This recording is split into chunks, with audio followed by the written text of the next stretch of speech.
युवा नेता हैं, दमदार नेता हैं, संघर्ष करने वाले नेता हैं। हाँ, डेफिनेटली डिफिकल्ट है, पर तैयारी चल रही है और लोगों में असंतोष है बीजेपी के लिए।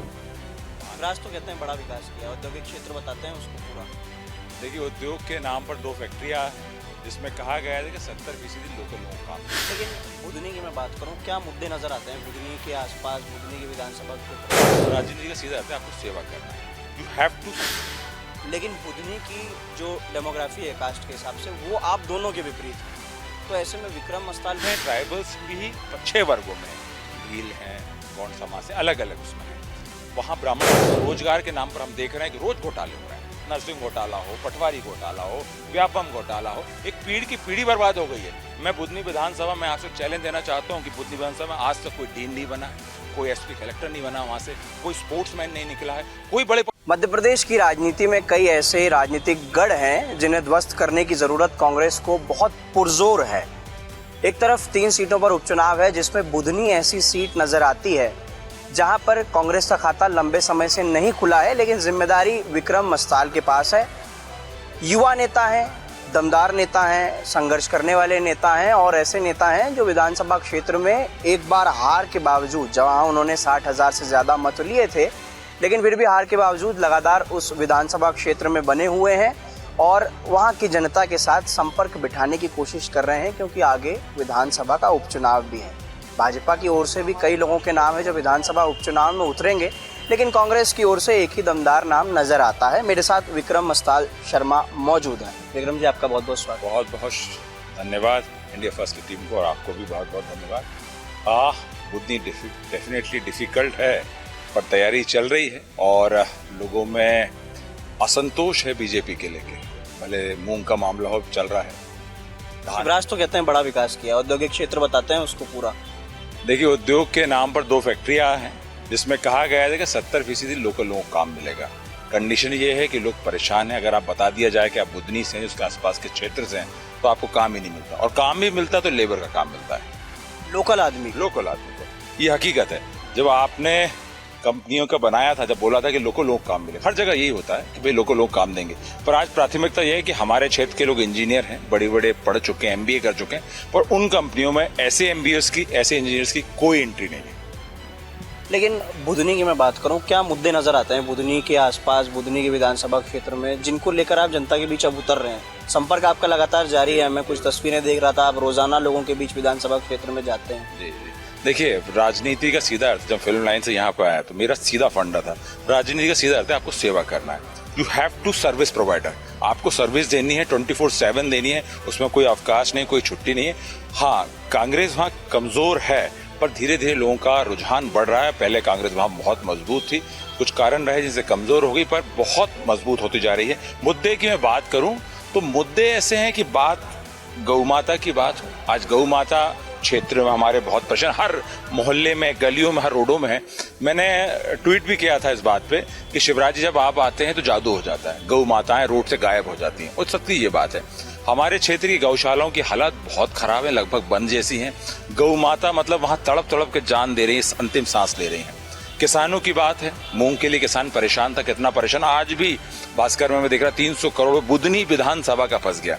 आप देखिए, कृषि मंत्री जी को वहां से बनाया जाता है, बहुत भारी बहुमत से बनाया जाता है, उसके बाद भी किसान परेशान है, खाद की लाइनें लग रही हैं, गौ माता परेशान है। हमारे क्षेत्र में आज से 20 साल पहले भी लोग होशंगाबाद, भोपाल, जब एक्सीडेंट जब कोई घटना घट जाए आते थे। सड़कों के भी हाल बड़े बेहाल थे। सड़कें तो आज भी आप चले जाएं, सड़कों का हाल बेहाल है। इतना करप्शन है। वो कहते हैं कि हमने गली गली में सड़कें बनाई। जी, आपने गली गली में सड़कें बनाई, पर आपके खुद के ठेकेदार रहे, आपके अपने लोग रहे, और इतनी घटिया सड़कें बनी हैं कि 6 महीने, 2 महीने, 4 महीने में सड़क उखड़ जाती है। ऐसा संभव था? हमने कभी ऐसा नहीं देखा। हर जगह बुरा हाल हो गया है। मंदिर पे चोरी हो जाती है, नर्मदा पे आपका अतिक्रमण चल रहा है, हर जगह करप्शन है। मैं कहना चाहता हूं कि 2 महीने हो गए हैं, पता नहीं बाकी क्षेत्र का क्या हाल है, 2 महीने हो गए। 2 महीने बाद अतिथि शिक्षक की नियुक्ति चालू हुई है। कई स्कूल ट्राइबल एरिया में ऐसे कि जहां पर बच्चे बैठे हैं उस आस में कि भैया हमारे गुरुजी आएंगे, पर गुरुजी नादारद हैं, कोई व्यवस्था नहीं है। मैं वहाँ के कास्ट इक्वेशन को अगर देखूं तो अब वहाँ पर जहाँ भाजपा के जो नाम चल रहे हैं, रमाकांत भार्गव का नाम चल रहा है, नाम पूर्व विधायकों का भी है, पूर्व मंत्रियों का भी है। कास्ट इक्वेशन अगर रमाकांत भार्गव और आप आमने सामने होते हैं तो सेम बैठती है दोनों के लिए, दोनों एक ही समुदाय समाज से आते हैं। लेकिन बुधनी की जो डेमोग्राफी है कास्ट के हिसाब से वो आप दोनों के विपरीत है, तो ऐसे में विक्रम मस्ताल कैसे उसे तोड़ने के लिए? देखिए मैं आपको बताऊं, देखिए जो किरार समाज का कहा जाता था, किरार समाज 13,000 के आसपास है। ट्राइबल्स हैं, ट्राइबल्स भी 6 वर्गों में है, भील हैं, गौंड समाज से अलग अलग उसमें है। वहाँ ब्राह्मण 35,000 है। और मैं सबसे बड़ी बात तो मैं ये जाति पाति से ऊपर उठ की बात बताना चाहता हूँ कि हमारे यहाँ 1,45,000 के आसपास युवा है जो 33 साल की उम्र से कम है। वो इस तरह देख रहा है कि देश में हमें क्या मिला है, क्या रोजगार मिला है। वहाँ के किसान, वहाँ के लोग अपने बच्चों को बाहर पढ़ने भेज रहे हैं, पर रोजगार के नाम पर हम देख रहे हैं कि रोज घोटाले हो रहे हैं। नर्सिंग घोटाला हो, पटवारी घोटाला हो, व्यापम घोटाला हो, एक पीढ़ी की पीढ़ी बर्बाद हो गई है। मैं बुधनी विधानसभा में आपसे चैलेंज देना चाहता हूँ कि बुधनी विधानसभा में आज तक कोई डीन नहीं बना है, कोई एसपी कलेक्टर नहीं बना, वहाँ से कोई स्पोर्ट्समैन नहीं निकला है, कोई बड़े पदों पर नहीं गया है।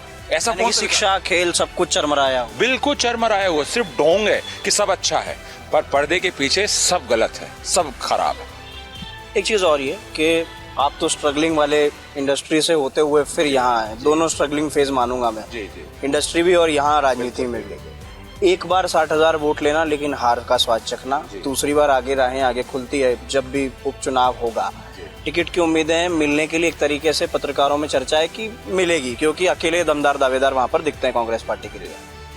कैसे पूरी तैयारी कर रहे हैं आगे? क्या अनुमान एक परिणाम का आपको लगता है कि हो सकता है? देखिए जब मुझे 60,000 वोट मिला, काफी बड़ी बात थी कि माननीय शिवराज जी के सामने, 4 बार के मुख्यमंत्री के सामने मुझे 60,000 वोट जनता ने दिया। मेरा ध्येय था कि मैं पक्ष में रहूं, विपक्ष में रहूं, मेरा ध्येय सिर्फ जन सेवा था और वो मैं कर रहा हूं। मैं सुबह से लेकर शाम तक, अगर रात में भी मुझे 2 बजे कॉल आते हैं तो मैं लोगों की बात सुनता हूं। जैसे जितना विपक्ष में रह के मैं काम कर सकता हूं, उनके काम कर रहा हूं। पक्ष में भी काम करूंगा, पक्ष में हम विधायक होते हैं या सत्ता में होते हैं तो थोड़े पावर्स बढ़ जाते हैं कि हम कुछ चीज़ों के डिसीजन ले पाते हैं हम लोग। लेकिन जो इस किले को तोड़ने की बात है तो उसमें क्या युवा प्लान के साथ? युवा, जो मैंने आपसे पहले कहा कि 1,45,000 युवा है और युवा आज भाजपा से नाराज है, पूरे दुनिया में नाराज हो रहा है। मतलब आप पूरे हिंदुस्तान में कहें, आप वर्ल्ड में भी बात करें कि भाजपा का जो पहले एक बनाया था, डेकोरम बनाया था, वो टूट गया है, वो तिलिस्म टूट गया है। हमारे क्षेत्र के युवाओं को कुछ मिले ही है ना। आज मैं जब क्षेत्र में घूमता हूँ तो वही किसान परेशान है, तो उसके युवा परेशान हो रहे हैं, नौकरी नहीं मिल रही है, महिलाएं परेशान हैं, हमारी बहनें परेशान हैं। भाई आप कैसे करोगे? आज आपके पास 100 एकड़ जमीन थी या किसी का 50 एकड़ जमीन थी, घर में 4 लोग हैं, वो जमीन बढ़ते बढ़ते आज 5 एकड़ 4 एकड़ आ गई। खर्चे बढ़ गए हैं, मोबाइल के खर्चे बढ़ गए हैं, बहुत सारे खर्चे बढ़ गए हैं। गैस जो आप कह रहे हैं 450 में, वो 1100 की मिल रही है। आप डीजल पेट्रोल के दाम बढ़ गए, हर तरह के खर्चे बढ़ गए हैं। उसको भी भैया वर्ल्ड लेवल पे जीना, अच्छे से जीना है, उसके खर्चे बढ़ गए। और नौकरी क्या है? शून्य बटे सन्नाटा। आपने कोई आधार नहीं बनाया, कोई दूसरा अल्टरनेटिव ही नहीं है वहां पे कि हम क्या करें। भाई आप भोपाल आते हैं, खर्चे करते हैं, लाखों करोड़ रुपए लगाते हैं, हम सोचते हैं कि हमको इंजीनियरिंग मौका मिल जाएगा। आज क्या हालत है इंजीनियर्स की, आज क्या हालत मेडिकल वालों की, कहीं भी कुछ नहीं मिल रहा है। एक आखिरी सवाल जी, आपकी विधानसभा लोकसभा दोनों में भाजपा है, पूरे प्रदेश में 29 लोकसभा सीटों पर भाजपा है, तो ये दोनों एक चैलेंज रहेगा कि विधानसभा में एक तो शिवराज का गढ़, दूसरा लोकसभा भी आपके यहाँ भाजपा के हाथों ही है, तो ये चैलेंज को निपटाने के लिए किस तरीके से आगे बढ़ेंगे? मैं तो कहूंगी कि प्रभु श्री राम ने खुद रास्ता दिखा दिया है। आप तो उनके सेवक। बिल्कुल, तो मैं बहुत मानता हूँ। मेरा तो लाइन मैं लिखता हूँ सोशल मीडिया पे, मुस्कुराते रहिए, बाकी हनुमान जी सब संभाल लेंगे। तो मैं जानता हूँ कि अयोध्या, फैजाबाद की सीट और जहाँ भी रामेश्वरम से लेकर जहाँ भी प्रभु श्री राम और उनके समर्थक हैं, उनके लोग हैं, डेफिनेटली इस बार गौ माता के समर्थक, युवा, महिला, आज हमारे क्षेत्र में माननीय शिवराज जी ने कहा था कि 5 किलोमीटर के दायरे में दारू नहीं बिकेगी। कल की बता रहा हूँ आपको, लोग माताएं रोड पे आ गई हैं, लाडली बहना का तिलिस्म टूटता जा रहा है, कोई काम नहीं है। मैं ये भी एक गेम चेंजर माना जा रहा है लाडली लक्ष्मी में जो योजना है कि ये पैसे दे करके अच्छे खासे वोट महिलाओं की अपने ओर कर लिए हैं भाजपा ने। ये तो एक तरह का आपने करप्शन चालू कर दिया ना, लालच चालू कर दिया। आप सहयोग क्यों, आप रोजगार क्यों नहीं देते? आप रोजगार दीजिए, उस बहन को, उस बेटी को रोजगार दे दीजिए। आप पुलिस में भर्ती करिए, कोई आप योजना चलाइए, कोई फैक्ट्री में काम, आप मौका नहीं दे रहे हैं। वो बात, ये एक तिलिस्म है। आप कब तक आप टोनी में गुड़ लगाएंगे? लोग समझ चुके हैं। बहुत जल्द अब तो माननीय शिवराज जी को भारतीय जनता पार्टी जब उनको हटाएगा, मुख्यमंत्री पद उनको नहीं दिया गया, तो जैसे वो पोस्टर से गायब होते, वैसे ही बुधनी से बहुत जल्द जो कांग्रेस का संगठन गायब कर देगा। बहुत बहुत शुक्रिया। ये थे विक्रम मस्ताल शर्मा। जैसे बुधनी से मुख्यमंत्री शिवराज गायब हुए, उस तरीके से बुधनी से अब भाजपा भी गायब हो जाएगी, उनका कहना है। लगातार इस प्रकार के बेबाक इंटरव्यू में आपको दिखाता रहूंगा, तब तक के लिए देखते रहिए एमपी फर्स्ट। इस तरह की और भी वीडियो को देखने के लिए हमारे YouTube चैनल को सब्सक्राइब करें और बेल आइकन को दबाना ना भूलें। यदि आप हमारा वीडियो Facebook पर देख रहे हैं तो पेज को लाइक और फॉलो जरूर करें। हमारे सोशल मीडिया पेजेस से भी जुड़ें।